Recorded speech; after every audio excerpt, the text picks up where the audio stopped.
وَإِذِ ابْتَلَى إِبْرَاهِيمَ رَبُّهُ بِكَلِمَاتٍ فَأَتَمَّهُنَّ قَالَ إِنِّي جَاعِلُكَ لِلنَّاسِ إِمَامًا আল্লাহু আকবার। আল্লাহ পাক রব্বুল আলামিন বিশ্ব নবীকে সম্বোধন করলেন, আমার প্রিয় নবী শেষ নবী মুহাম্মদ সাল্লাল্লাহু আলাইহি ওয়াসাল্লাম, জেনে রাখুন আমি আমার খলিলুল্লাহ ইব্রাহিম আলাইহিস সালাতু ওয়াস সালামকে পরীক্ষা নিলাম, তার উপর বিপদ পতিত করলাম, তার উপর বিপদ দিলাম, পরীক্ষা নিলাম। তিনি সেই পরীক্ষাটি দিলেন কয়েকটা শব্দের মধ্যে, কয়েকটা শব্দের বাক্যের পরীক্ষা দিলেন। আর আল্লাহ পাক রব্বুল আলামিন আরো জানাইয়া দিলেন, আমার ইব্রাহিম খলিলুল্লাহ আলাইহিস সালাতু ওয়াস সালাম সেই পরীক্ষাগুলোতে সফলতার সাথে উত্তীর্ণ হয়েছিলেন। আর আমি তাকে ইমাম বানায়া দিব। নবী মুহাম্মদ জানায়া রাখেন, ইব্রাহিম আলাইহিস সালাতু ওয়াস সালামের পরীক্ষাটা কি রকম ছিল। আয়াতে ব্যাখ্যায় আল্লামা ইমাম জালালউদ্দিন সৈয়ুতি রাহমাতুল্লাহি আলাইহি তার তাফসীরের মধ্যে উল্লেখ করেছেন, ইব্রাহিম আলাইহিস সালাতু ওয়াস সালামের জীবনে যতগুলো পরীক্ষা এসেছিল প্রত্যেকটা পরীক্ষা এক এক রকম ছিল, কিন্তু সব মূলে পরীক্ষাটা তিন ভাবে হয়েছিল।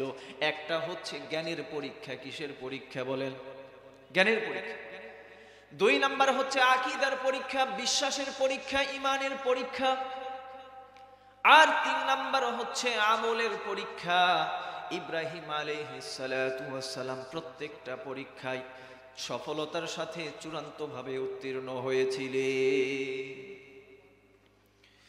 আমার ভাইরা, ইব্রাহিম আলাইহিস সালাতু ওয়াস সালামের জন্মস্থান বাবেল নগরী। কি নগরী বলেন? বাবেল নগরী, যেটাকে বর্তমান প্রচলিত ভাষায় বলা হয় ব্যাবিলিয়ন। কি বলা হয়? ব্যাবিলিয়ন। যারা ইতিহাস চর্চা করেন তারা জানেন ব্যাবিলিয়ন শব্দ ইরাকের একটা প্রদেশের নাম, একটা অংশের নাম ছিল বাবেল নগরী। ইব্রাহিম আলাইহিস সালাতু ওয়াস সালাম যখন শিশু থেকে যখন শৈশবের মধ্যে চলে গেলেন, শৈশবে অর্থাৎ যে সময় ভালো মন্দ বুঝবার মতো তার শক্তি আসলো, বালক বয়স যখন পার হয়ে গেল, তাফসীরের ভাষ্য মতে 15 থেকে 16 বছর বয়স হয়তোবা, ইব্রাহিম আলাইহিস সালাতু ওয়াস সালামকে ওই বাবেল নগরীর সব মানুষ চিনত একজন সম্মানী ব্যক্তি হিসাবে, কিন্তু পুরা বাবেল নগরী শিরিক এবং কুফুরের মধ্যে ভরপুর ছিল। একমাত্র ইব্রাহিম তাওহীদের শিক্ষা নিয়ে, তাওহীদের দাওয়াত নিয়ে সমস্ত বাবেল নগরীর মানুষদেরকে দাওয়াত দিলে আল্লাহ পাক রব্বুল আলামিন সেই কথাটাও পবিত্র কোরআনের মধ্যে নাজিল করলেন। সূরা আনআম ৭৬ নম্বর আয়াতের মধ্যে আল্লাহ পাক রব্বুল আলামিন জানায়া দিলেন, ফালাম্মা জান্না আলাইহিল লাইলু রাআ কাওকাবা ক্বালা হাযা রাব্বি ফালাম্মা আফালা ক্বালা লা উহিব্বুল আফিলিন। আল্লাহু আকবার। সেই আপনার নক্ষত্র পূজারীরা, অবিশ্বাসী নক্ষত্র পূজারীরা ইব্রাহিম আলাইহিস সালাতু ওয়াস সালামকে ঘিরে ধরলো। আর আকাশে যখন নক্ষত্র উঠলো, সবাই তখন বলল, ও ইব্রাহিম তাকায় দেখো, আকাশে নক্ষত্র উঠেছে। এটা শুধুমাত্র নক্ষত্র না, বরং এটা হচ্ছে আমাদের প্রভু, আমাদের আল্লাহ। জোরে কোন নাউজুবিল্লাহ। আয়াতে কারিমার মধ্যে বলা হলো ক্বালা হাযা রাব্বি। ইব্রাহিম আলাইহিস সালাতু ওয়াস সালাম বললেন, এটা কি আমার রব? এখন এখানে শাব্দিক অর্থে একটু আমাদেরকে ন্যূনতম ব্যাখ্যা করতেই হয়। বলা হলো ক্বালা হাযা রাব্বি, এটা আমাদের রব। কে বলল? ইব্রাহিম আলাইহিস সালাম। তার মানে কি নবীরা কখনো শিরিক বা তাওহীদ থেকে, একত্ববাদ থেকে কি কখনো বিচ্ছিন্ন ছিলেন? কোনোদিনও না। এই জন্য একটা কথায় আছে, নির্ভরযোগ্য এবং গ্রহণযোগ্য তাফসীর না পড়ে তাফসীর করা হারাম। বুঝতে পেরেছেন? নির্ভরযোগ্য, গ্রহণযোগ্য, বিশুদ্ধ তাফসীর অধ্যয়ন না করে তাফসীর করা কি হারাম। কিন্তু দুঃখজনক হলেও সত্য, আমাদের দেশে এই জায়গাগুলোতে মারাত্মক রকমের খেয়ানত চলতেছে। তাফসির একদিকে, বক্তা আরেক দিকে, চলছে গাড়ি অজানা গন্তব্যে। যা হোক, আল্লাহ পাক রব্বুল আলামিন আমাদের সবাইকে হেফাজত করুন, আমরা পড়ি আমিন। ইমাম সুয়ুতি রাহমাতুল্লাহি আলাইহি তাফসিরের মধ্যে বললেন, ক্বালা হাযা রাব্বি আলা জামিকুম। এখানে আলা জামিকুম শব্দটা উজ্জ্ব রাখা হয়েছে। মূলত যখন ওই নক্ষত্র পূজারীরা ইব্রাহিম আলাইহিস সালাতু ওয়াস সালামকে বলছিলেন, তাকায়া দেখো আমাদের রব নক্ষত্র আকাশে উদিত হয়েছে। ক্বালা হাযা রাব্বি আলা জামিকুম। ইব্রাহিম আলাইহিস সালাতু ওয়াস সালাম বললেন, তোমরা কি মনে করো এটা আমার রব? ফালাম্মা আফালা ক্বালা লা উহিব্বুল আফিলিন। না না না, এটা আমার রব হতে পারে না। তাকায় দেখো আকাশের দিকে, যেই নক্ষত্র উদিত হয়েছিল, যেই নক্ষত্র দেখা গিয়েছিল, সেই নক্ষত্র আর দেখা যায় না। এমন সত্তা আমার রব কখনো হতে পারে না। আল্লাহু আকবার। যেই সত্তা কিছুক্ষণ আগে দেখা গেল, অথবা যে বস্তু কিছুক্ষণ আগে দেখা গেল, আবার অল্প কিছুক্ষণ পরে সেটা ম্লান হয়ে গেল, বিলীন হয়ে গেল, এমন বস্তু কখনো আমার রব হতে পারে না। এরপরে আসলেন, فلما رأى الشمس بازغة قال هذا ربي هذا أكبر। এরপরে সূর্য পূজারীরা আসলো, ইব্রাহিম আলাইহিস সালাতু ওয়াস সালামকে বললেন, ও ইব্রাহিম, তাকায় দেখো আমাদের খোদা কত শক্তিমান, আলো দিচ্ছে, পুরো পৃথিবী ঝলমল করছে। আমাদের প্রভু যদি আলো না দিত, পৃথিবীটা অন্ধকারে আচ্ছন্ন হয়ে যেত। আমাদের প্রভু কতই না শক্তিবান। কিছুক্ষণ পরে যখন সূর্যটাও ডুবে গেল, ইব্রাহিম আলাইহিস সালাতু ওয়াস সালাম একই কথা বললেন, যেই সত্তা, যেই প্রভু, যেই বস্তু ম্লান হয়ে যায়, বিলীন হয়ে যায়, তা কখনো আমার রব হতে পারে না। এরপরে বলা হলো, ফালাম্মা রাআল কমারা বাযিগাতান ক্বালা হাযা রাব্বি। আবার আকাশে যখন চাঁদ দেখা গেল, ইব্রাহিম আলাইহিস সালাতু ওয়াস সালামকে বলল, আকাশের দিকে তাকায়া দেখো আমাদের রব পৃথিবীটাকে কত রকম, কি সুন্দর করে সাজিয়ে দিয়েছে, কি রকম পূর্ণিমা চাঁদের আলোতে পৃথিবীটা কি রকম ভাবে সাজিয়েছে, এটা আমাদের রব। ইব্রাহিম আলাইহিস সালাতু ওয়াস সালাম বললেন, না, তাকায়া দেখো যেই চাঁদটা উদিত অবস্থায় ছিল, ওই চাঁদটা মেঘে ঢেকে গেছে। এই যেই বস্তু, যেই সত্তা কিছুক্ষণ তাকে আবার বিলীন হয়ে যায়, সেই সত্তা, সেই বস্তু কোনোদিন আমার রব হতে পারে না। ইব্রাহিম আলাইহিস সালাতু ওয়াস সালাম এইভাবে তার জ্ঞানের পরীক্ষা, প্রথম পরীক্ষা কিসের ছিল? জ্ঞানের পরীক্ষা। জ্ঞানের পরীক্ষায় চূড়ান্তভাবে উত্তীর্ণ হলেন। ইব্রাহিম আলাইহিস সালাতু ওয়াস সালাম কাফিরদেরকে এভাবেই উত্তর দিলেন। ইব্রাহিম আলাইহিস সালাতু ওয়াস সালাম বললেন, ইন্নী ওয়াজ্জাহতু ওয়াজহিয়া লিল্লাযী ফাতারাস সামাওয়াতি ওয়াল আরদা হানিফা ওয়া মা আনা মিনাল মুশরিকিন। আল্লাহু আকবার। আমি তো ওই রবের মুখাপেক্ষী, আমি তো ওই রবের মুখাপেক্ষী, যেই রব আসমান এবং জমিন, চন্দ্র এবং সূর্য, যা গ্রহ নক্ষত্র, এই কুল কায়নাত যা আছে সবগুলো সৃষ্টি করেছে, আমি শুধুমাত্র সেই রবের মুখাপেক্ষী। জোরে করুন আল্লাহু আকবার। আল্লাহ আমার রব, সেই রবই আমার সব। সবাই, আল্লাহ আমার রব, সেই রবি আমার সব। দমে দমে তনু মনে তারি অনুভব। আল্লাহ আমার রব, সেই রবি আমার সব। ঠিক কিনা? তোমার দুনিয়াতে আমি যেদিকে তাকাই, অথই নিয়ামতে ডুবে আছি সবাই। তোমার দুনিয়াতে আমি যেদিকে তাকাই, অথই নিয়ামতে ডুবে আছি সবাই। পাখ পাখালির কণ্ঠে শুনি তাসবি কলরব, তাসবি কলরব। আমার ভাইরা, আমার মুসল্লিবৃন্দ, এইভাবে ইব্রাহিম আলাইহিস সালাতু ওয়াস সালাম তার জীবনের প্রথম জ্ঞানের পরীক্ষা দিলেন। কিসের পরীক্ষা? জ্ঞানের পরীক্ষা দিলেন, চূড়ান্তভাবে উত্তীর্ণ হলেন। অতঃপর আল্লাহ পাক রব্বুল আলামিন ইব্রাহিম আলাইহিস সালাতু ওয়াস সালামকে আবারও পরীক্ষা নিলেন, আবারও পরীক্ষা দিলেন।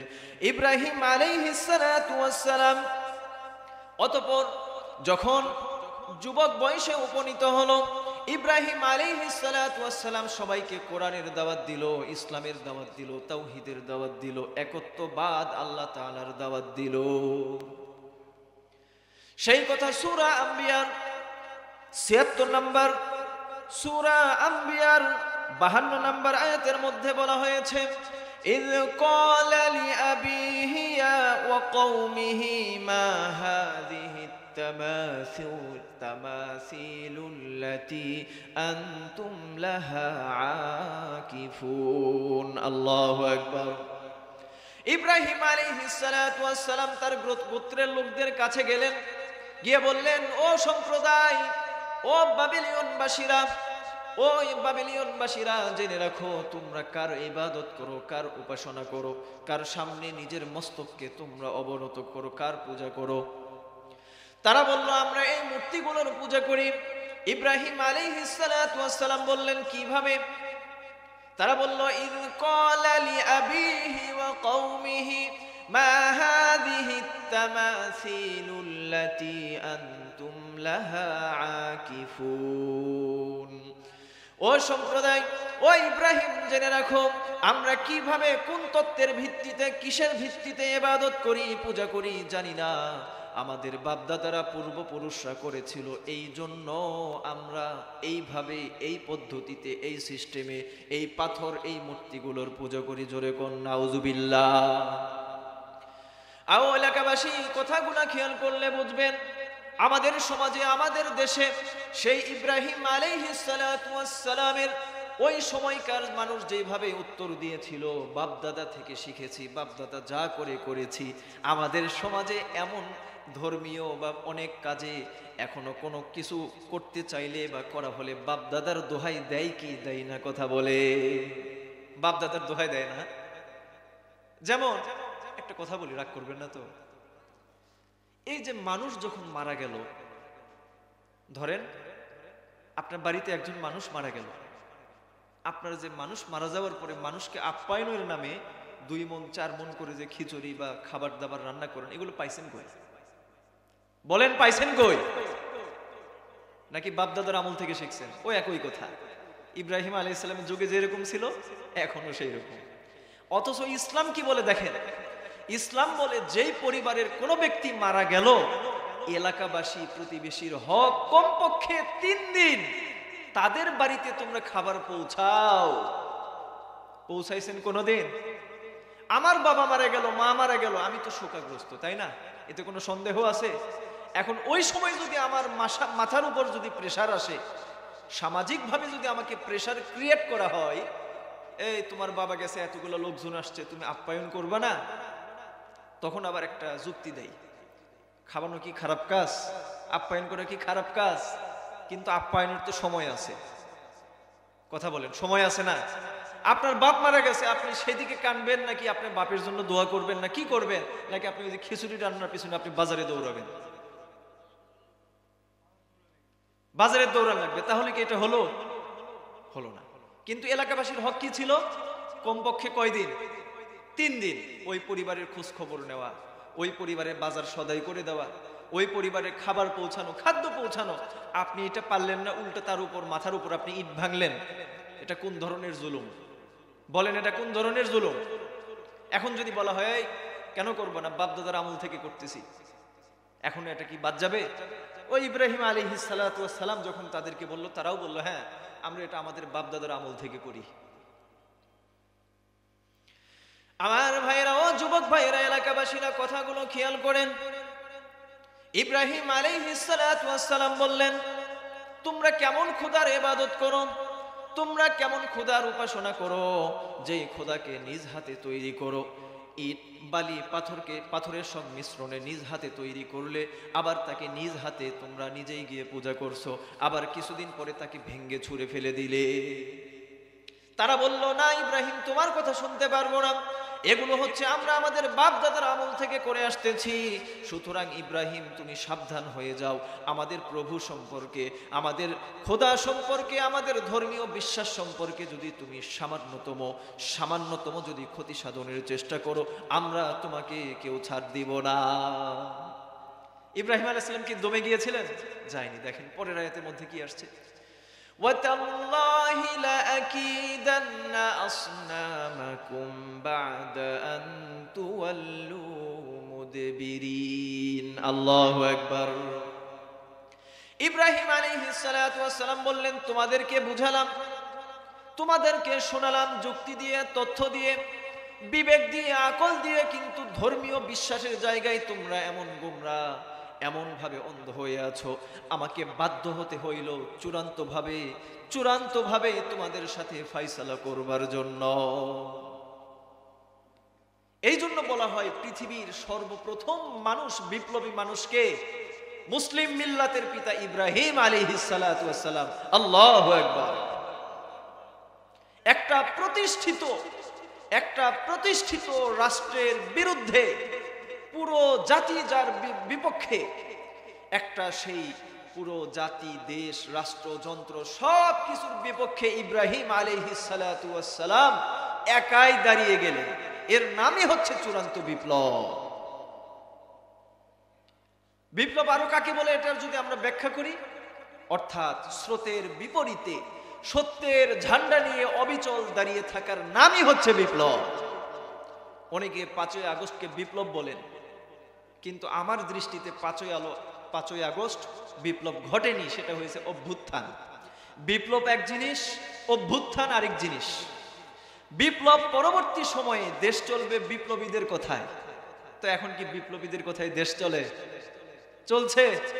কোনোটাই না। কাজেই আমি ব্যক্তিগতভাবে আমার ছোট্ট জ্ঞানে 5ই আগস্টকে আমি বিপ্লব বলতে পারি না, আমি বলছি সেটাকে অভ্যুত্থান, গণ অভ্যুত্থান। বিপ্লব কিভাবে করতে হয়, বিপ্লব কিভাবে প্রতিষ্ঠিত করতে হয়, এটা যদি শিখতে চান তাহলে দেখতে হবে আল কোরআন। খলিলুল্লাহ ইব্রাহিম আলাইহিস সালাতু ওয়াস সালাম পৃথিবীর ইতিহাসে সর্বপ্রথম বিপ্লব ঘটিয়েছিলেন। আমার মুসল্লিবৃন্দ, যখন ইব্রাহিম আলাইহিস সালাতু ওয়াস সালাম তাদের যতগুলো খোদা ছিল, মূর্তি ছিল, সবগুলোকে ভেঙে দিলেন। তাদের মধ্যে সব থেকে যেই বড় মূর্তি, সেটার গলার মধ্যে যেই কাঠুরি দিয়ে, যেই কুড়াল দিয়ে সাধারণ মূর্তিগুলাকে ভেঙে দেওয়া হয়েছে, সেই কুড়াল আর সেই কুঠারটা সেই মূর্তির গলার মধ্যে লটকে দিলে। এরপরে যখন কাফেররা আসলো, কে করেছে, কোরআনের মধ্যে এসেছে বিস্তারিত ঘটনা। সবাই বলল, আমাদের এই জনপদের মধ্যে, এই দেশের মধ্যে আমাদের ধর্মদ্রোহী তথা আমাদের ধর্ম বিদ্বেষী তথা আমাদের ধর্মের বিরোধী একমাত্র ব্যক্তির নামই হচ্ছে ইব্রাহিম। তোমরা সবাইকে ইব্রাহিমকে ধরো। ইব্রাহিম আলাইহিস সালাতু ওয়াস সালামকে ধরা হলো। বলা হলো, ও ইব্রাহিম, তুমি কি এই কাজটা করেছো? ইব্রাহিম আলাইহিস সালাতু ওয়াস সালাম বললেন, তোমরা আমাকে কেন জিজ্ঞাসা করছো?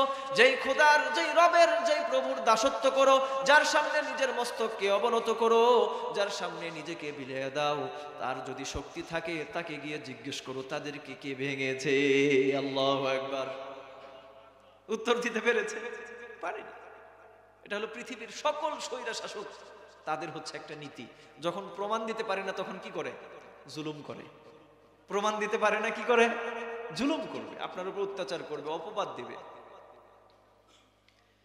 আমার ভাইয়েরা, মন্ত্রী সবাই মিটিং ডাকলো, এই ইব্রাহিমকে কি করা যায়?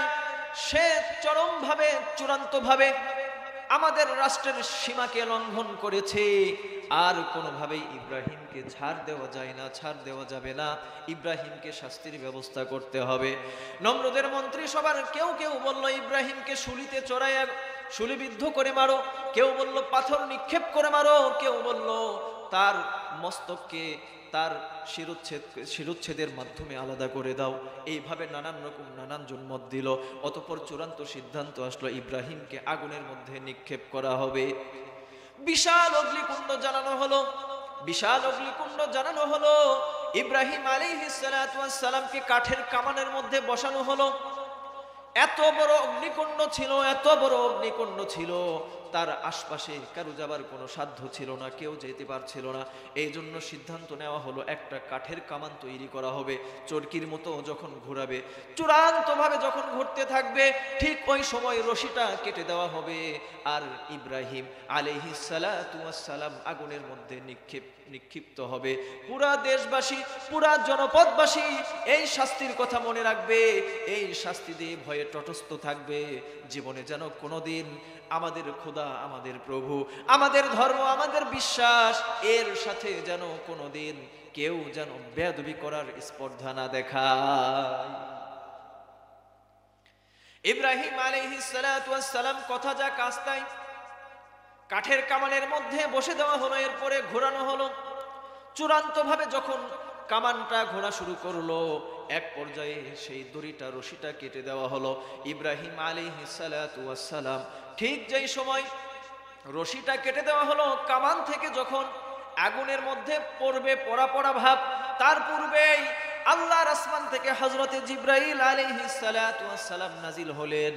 ক্বালা আলাকা হাজাতুন ইয়া ইব্রাহিম আও ইলাল্লাহ। আল্লাহু আকবার। জিবরাইল আমিন আলাইহিস সালাতু ওয়াস সালাম আসলেন।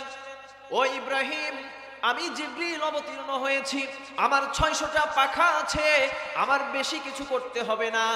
একটা পাখা দ্বারা যদি সেই আগুনের উপর আঘাত করি, সেই আগুনটা মুহূর্তের মধ্যে ধূলিসাৎ হয়ে যাবে। তোমার কি সাহায্যের কোনো দরকার? ইব্রাহিম আলাইহিস সালাতু ওয়াস সালাম বললেন, ও জিবরাইল, না না না, আমি যার জন্য আগুনে পড়ছি, যার জন্য আমাকে এই শাস্তি দেওয়া হচ্ছে, যদি তিনি চান আমাকে সাহায্য করবেন, তোমার সাহায্যের দরকার নাই। আল্লাহু আকবার। তোমার সাহায্যের কি দরকার? আমি যে আল্লাহর জন্য অগ্নিকুণ্ডে নিক্ষিপ্ত হচ্ছি, আমি সেই আল্লাহর পক্ষ থেকে সাহায্য কামনা করি। জিবরাইল, তুমি আসছো, চলে যাও, তোমার কোনো সাহায্যের আমার দরকার নাই। হযরতে আব্দুল্লাহ ইবনে আব্বাস রাদিয়াল্লাহু তাআলা আনহু থেকে হাদিস শরীফ, বুখারীর হাদিস, বুখারীর মধ্যে বর্ণনা এসেছে, ইব্রাহিম আলাইহিস সালাতু ওয়াস সালামকে যখন রশি কেটে দেওয়া হলো, আর আগুনে পড়ার ঠিক পূর্ব মুহূর্তে ইব্রাহিম আলাইহিস সালাতু ওয়াস সালামের মুখ থেকে দোয়া বারি হয়ে গেল, হাসবিয়াল্লাহু লা ইলাহা ইল্লাহু। সবাই পড়েন, আলাইহি তাওয়াক্কালতু ওয়া হুয়া রাব্বুল আরশিল কারীম। আল্লাহু আকবার। আরো জোরে কোন আল্লাহু আকবার। মুরব্বী বাবাজিরা ঘুম লাগছে, একটু গা একটু ঝাঁকাতেন, নড়াচড়া করেন, তাহলে আর ঘুম লাগবে না। মুসলিম শরীফের এই বর্ণনা এসেছে, মুসলিম শরীফের বর্ণনায় অন্য দোয়া এসেছে, হাসবুনাল্লাহু ওয়া নি'মাল ওয়াকিল। যারা জানেন সবাই আমার সাথে পড়েন, নি'মাল মাওলা ওয়া নি'মান নাসীর। এই দুনিয়ায় আমার জন্য আল্লাহই যথেষ্ট। কে যথেষ্ট? আমাদের জন্য কে যথেষ্ট? নাকি নেতা, না খেতা? একমাত্র আল্লাহ আমাদের জন্য, মুসলিম জাতির জন্য যথেষ্ট, এবং তিনি উত্তম অভিভাবক আমাদের জন্য। ইব্রাহিম আলাইহিস সালাতু ওয়াস সালামের মুখ থেকে এই দোয়া বাইন হয়ে গেল। ইব্রাহিম আলাইহিস সালাতু ওয়াস সালাম আগুনটা মুহূর্তের মধ্যে যেন তার সকল শক্তিকে হারিয়ে আল্লাহর হুকুমে ঠান্ডা হয়ে গেল। সূরা আম্বিয়ার মধ্যে ঘটনাটা এসেছে, কুলনা ইয়া নারু কুনি বারদাও ওয়া সালামান আলা ইব্রাহিম। আল্লাহু আকবার। ও আগুন ঠান্ডা হয়ে যাও, ঠান্ডা হয়ে যাও, সাবধান আমার খলিলুল্লাহ ইব্রাহিমের সাথে যেন কোনো রকম বেয়াদবি না হয়, কোনো রকম যেন অসম্মানজনক কোনো কাজ না ঘটে। ঠান্ডা হয়ে যাও, আমার ইব্রাহিমের জন্য শান্তিদায়ক হয়ে যাও।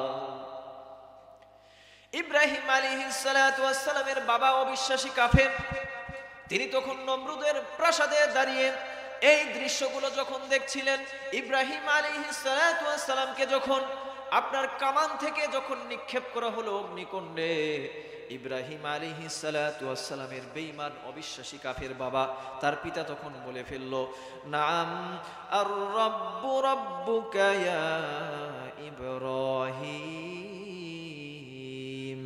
নি'মার রাব্বু ওয়া রাব্বুকা ইয়া ইব্রাহিম। ও ইব্রাহিম, তোমার খোদা, তোমার আল্লাহ কতই না উত্তম, তোমাকে রক্ষা করেছে। ইব্রাহিম আলাইহিস সালাতু ওয়াস সালামকে রক্ষা করেছিলেন কে? সে আল্লাহ কি মরে গেছে না আছে? পরিবর্তন হয়েছে নাকি? 5 বছর পর পর চেয়ারম্যানে, তারপরে মেম্বার, এমপিরা পরিবর্তন হয়, আল্লাহ কি পরিবর্তন হয়েছে? নাউজুবিল্লাহ, চিন্তাই করা যায় না, কল্পনাই করা যায় না। আমরাও যদি সেই ইমানের শিক্ষাকে ধারণ করতে পারি, লালন করতে পারি, ইব্রাহিম আলাইহিস সালাতু ওয়াস সালাম সহ আল্লাহ যাদের থেকে পরীক্ষা নিয়েছিলেন, যাদেরকে ভালোবাসেন, যাদেরকে সাহায্য করেছিলেন, আমাদেরকেও সাহায্য করবেন। কথা কোন ঠিক কিনা?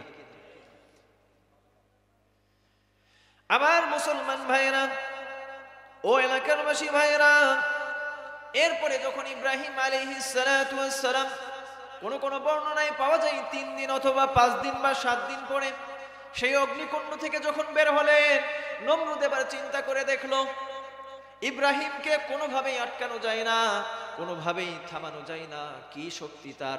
পুরো একটা প্রতিষ্ঠিত রাষ্ট্রের বিরুদ্ধে ঈমানের বলে এককভাবে সত্যের ঝান্ডা হাতে নিয়ে দাঁড়িয়ে গিয়েছিল ইব্রাহিম আলাইহিস সালাম।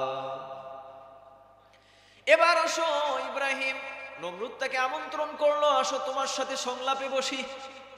স্বৈরাচারদের চরিত্রের অন্যতম একটা, যখন আপনার সাথে শক্তিতে কথায় কোনোভাবে পারবে না, তখন কি বলবে? আসো এবার সংলাপ। ইব্রাহিম আলাইহিস সালাতু ওয়াস সালামকে বলা হলো, আসো এবার সংলাপে বসি। নমরুদ সংলাপ ডাকলো। এরপরে নানান ভাবে কুপ্রস্তাব দেওয়া হলো, লোভনীয় অফার দেওয়া হলো, নানান ভাবে বাগে আনার, নিয়ন্ত্রণে আনার চেষ্টা করা হলো। কিন্তু ইব্রাহিম আলাইহিস সালাতু ওয়াস সালামকে যখন কোনোভাবেই নমরুদের কাছে নতি স্বীকার করতে যখন পারছিল না, নমরুদ তখন প্রশ্ন করলেন, ও ইব্রাহিম, তুমি কিসের দাওয়াত দাও, কিসের কথা বলো, কোন রবের কথা বলো? ইব্রাহিম আলাইহিস সালাতু ওয়াস সালাম বললেন, রব্বি আল্লাযী ইউহয়ী ওয়া ইউমীত,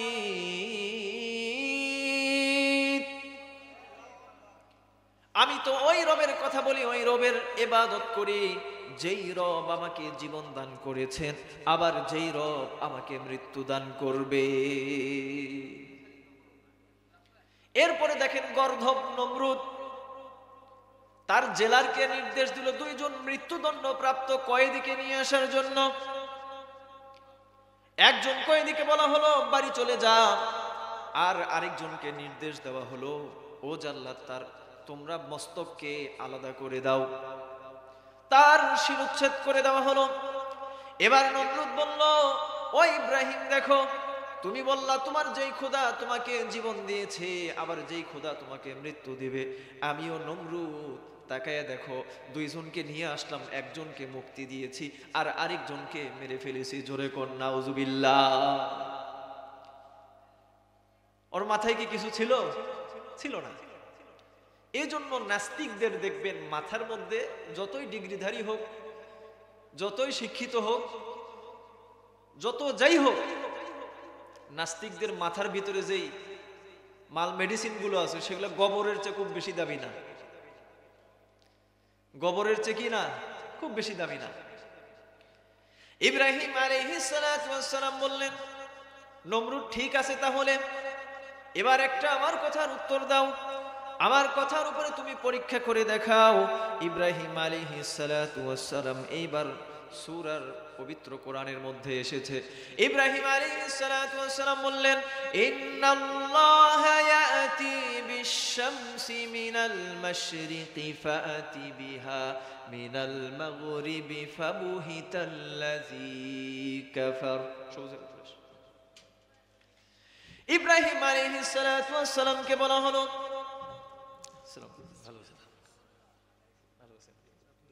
না সমস্যা, ইব্রাহিম আলাইহিস সালাতু ওয়াস সালাম বললেন, ঠিক আছে নমরুদ, তোমার কথা মেনে নিলাম।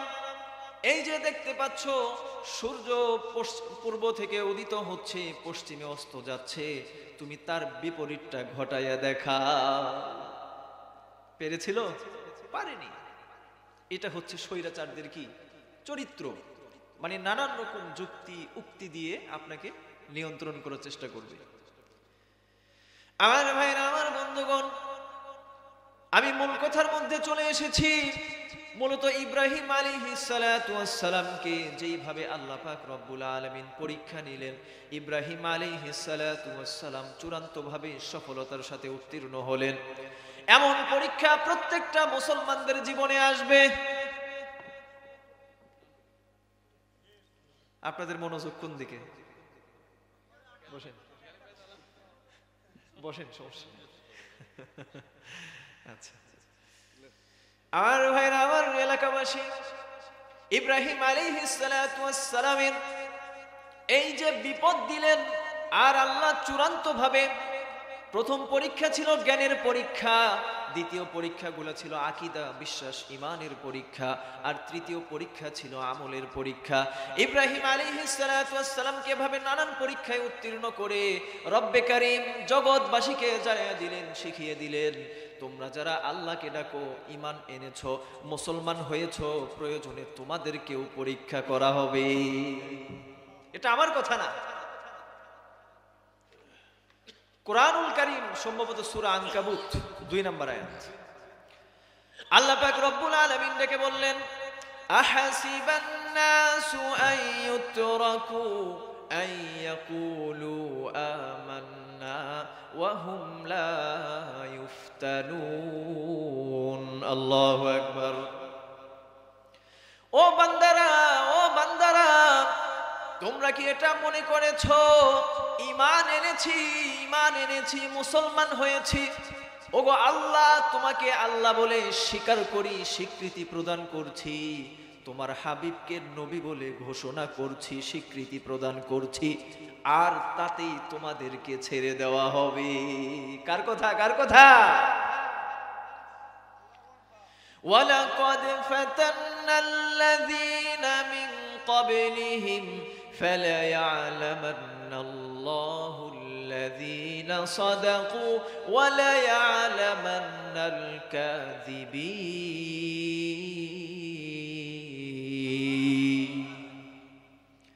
আল্লাহ পাক রব্বুল আলামিন বললেন, না না না, তোমরা যদি শুধুমাত্র বলে ঈমান এনেছি, বিশ্বাস করেছি, রবকে রব বলে স্বীকার করেছি, নবীকে নবী বলে স্বীকার করেছি, তোমাদেরকে ছেড়ে দেওয়া হবে? না না না, আমি তোমাদের উপর বিপদ দিব।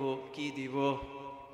বিপদ দিব, পরীক্ষা নিব, যাতে করে এখানে জাস্টিফাই হওয়া যায়, এখানে নিশ্চিত হওয়া যায় তোমাদের মাঝে কারা সত্যবাদী ঈমানদার আর কারা মিথ্যাবাদী মুনাফিক ঈমানদার। সেই পরীক্ষার জন্য প্রস্তুত আছেন তো? সেই পরীক্ষা কি কি হবে বলেন তো? বলেন, কার জানা আছে? সূরা বাকারা আয়াত নাম্বারটা আমার মনে নেই। আল্লাহ পাক রব্বুল আলামিন সূরা আল বাকারার মধ্যে পরীক্ষাগুলো কি রকম হবে সেই পরীক্ষা সম্পর্কে বান্দাকে অবগত করে দিল। সুবহানাল্লাহ বলবেন না? দুনিয়াতে যত পরীক্ষা হয়, পরীক্ষার আগে যদি প্রশ্নপত্র ফাঁস হয়ে যায়, আউট হয়ে যায়, পরীক্ষা থাকে নাকি বাতিল হয়ে যায়? কথা বলেন, কি হয়? বাতিল। কিন্তু আল্লাহ পাক রব্বুল আলামিন বান্দাকে এতটাই ভালোবেসেছেন, বান্দাকে এতটাই ভালোবাসেন, বান্দার ওই দিন সিচুয়েশন, বান্দার পরিস্থিতি কোন পর্যায়ে যাবে, বান্দা কোন পরিস্থিতির সম্মুখীন হবে, সব কিছু আল্লাহ পাক রব্বুল আলামিন পবিত্র কোরআনে বান্দার জন্য উন্মুক্ত করে দিয়েছেন। জোরে কোন আলহামদুলিল্লাহ। সূরা ইয়াসিন আল্লাহ পাক রব্বুল আলামিন বলছেন, আলাম আহাদ ইলাইকুম ইয়া বানি আদম আল্লা তা'বুদুশ শাইতান ইন্নাহু লাকুম আদুউম মুবিন। আল্লাহ পাক রব্বুল আলামিন কিয়ামতের মাঠে বান্দাকে প্রশ্ন করবেন, ও বান্দা তোমাদেরকে কি বলা হয়নি, আমি আল্লাহ তোমাদেরকে কি সতর্ক করিনি, শয়তানের পদাঙ্ক, শয়তানের রাস্তাকে তোমরা অনুসরণ করো না, শয়তানের কথা মানো না, শয়তানের পথ মতো তোমরা চলো না, তোমরা আমার নির্দেশকে অমান্য করেছো। আর জেনে রাখো, ইন্নাহু লাকুম আদুউম মুবিন, শয়তান অবশ্যই অবশ্যই অবশ্যই অবশ্যই তোমাদের প্রকাশ্য শত্রু। এতে কোনো সন্দেহ আছে? কিন্তু তারপরে আমাদের তো গান শুনতে ভালোই লাগে, তাই না? মিথ্যা কথা বলতে ভালোই লাগে, আরেকজনের সম্পদ মেরা দিতে ভালোই লাগে। আমাদের মধ্যে আবার কিছু মানসিক রোগী আছে, জমিতে যখন কোদাল নিয়ে যায়, অন্যের আল কেটে 2 হাত দখল করে শেষ, তারপরে যখন আলের উপর দাঁড়ায়, মানসিক রোগী মনে মনে ভাবে ওর জমিত মনে হয় আরো 5 হাত পাই। মানুষের আল কাটা কয় হাত শেষ? 2 হাত শেষ, আবার মনে মনে ভাবে যে আরো 5 হাত পাই। এত কিসের অহংকার রে ভাই, এত কিসের লোভ? আপনার মৃত্যু হলে তো আপনি 3.5 হাত জায়গায় পাবেন, এর বেশি কিছু পাবেন? পাবেন না, হয়তোবা নিজের জায়গায় অথবা গভর্নমেন্টের খাস কোনো জায়গায়, এর বাহিরে আমাদের জীবনে কিচ্ছু নাই। আল্লাহ পাক রব্বুল আলামিন সেটাই বললেন, তোমরা শয়তানের পদাঙ্ক অনুসরণ করো না, শয়তানের অনুসারী হয়েও না, তোমরা বিপদগামী হবে, শয়তান তোমাদের প্রকাশ্য শত্রু। ওয়া আনি'বুদুনি হাযা সিরাতুম মুস্তাকিম। আল্লাহু আকবার।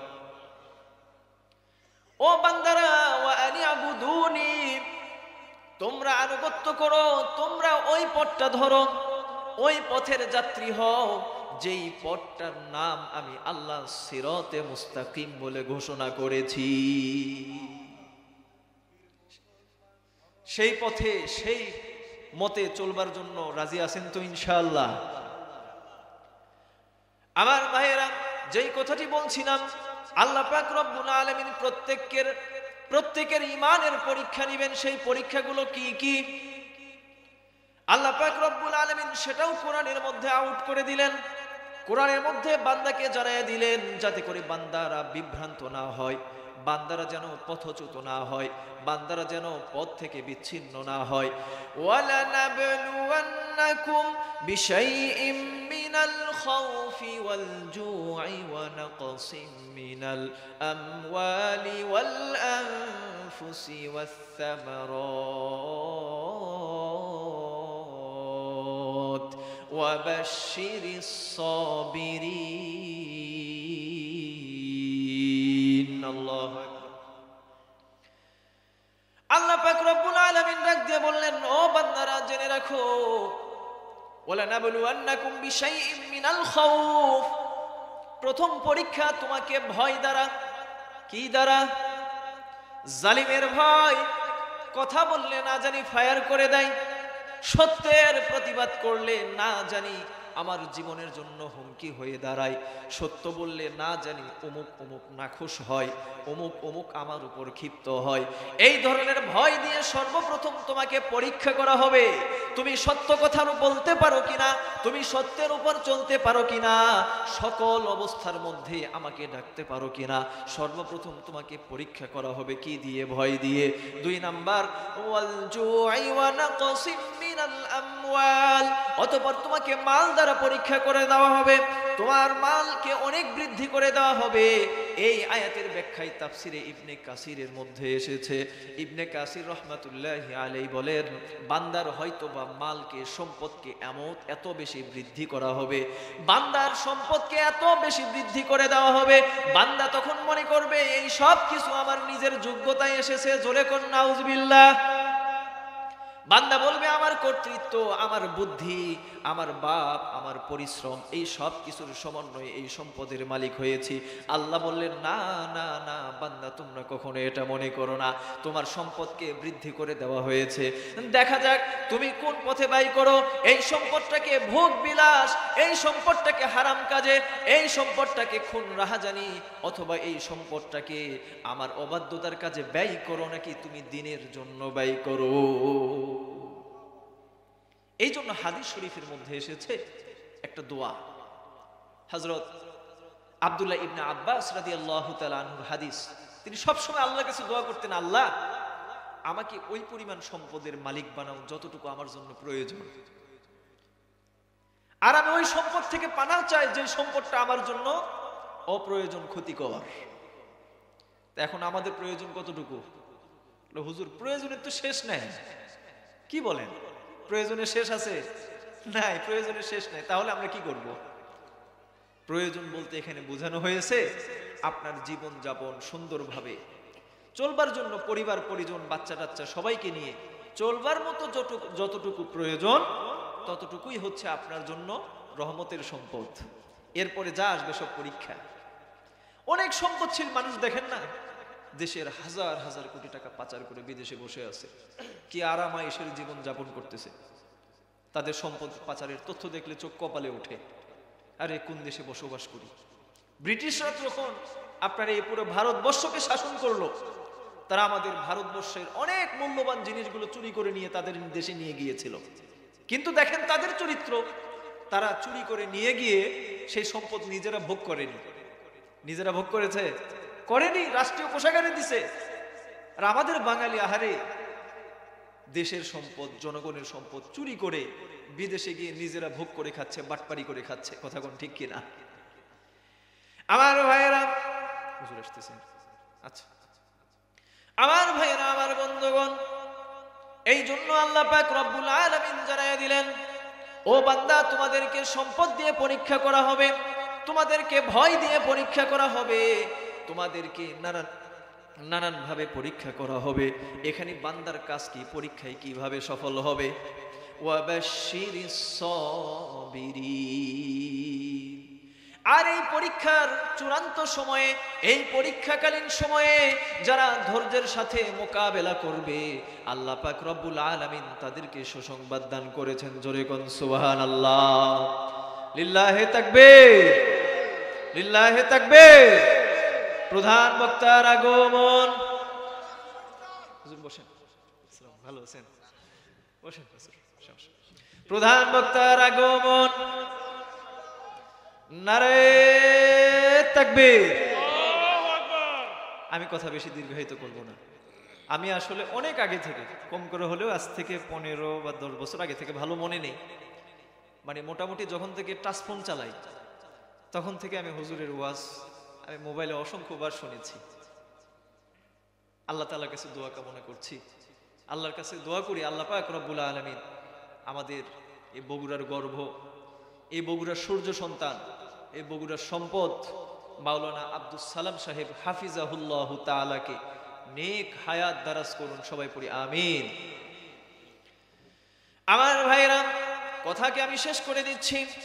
পরের আয়াতের মধ্যে আল্লাহ পাক রব্বুল আলামিন বান্দাকে জানিয়ে দিলেন, আল্লাযীনা ইযা আসাবাতহুম মুসিবাহ ক্বালু ইন্না লিল্লাহি ওয়া ইন্না ইলাইহি রাজিউন। ও বান্দা, ভয়ের কোনো কারণ নাই। যদি তোমাকে পরীক্ষা করা হয়, যদি তোমার উপর বিপদ আপদ চলে আসে, বালা মুসিবত যদি তোমার উপর চলে আসে, অত্যাচারীর, জুলুমকারীর অত্যাচার যদি তুমি অত্যাচারিত হও, এমন কোনো ভয় নাই, বরং তুমি ওই সময় আল্লাহ তাআলার কাছে বেশি বেশি দোয়া করো। কি দোয়া করবে? ইন্না লিল্লাহি ওয়া ইন্না ইলাইহি রাজিউন। আর তার আগের আয়াতের মধ্যে আল্লাহ পাক বললেন, ইয়া আইয়ুহাল্লাযীনা আমানুস্তাঈনু বিস-সাবরি ওয়াস-সালাহ ইন্নাল্লাহা মা'আস-সাবিরিন।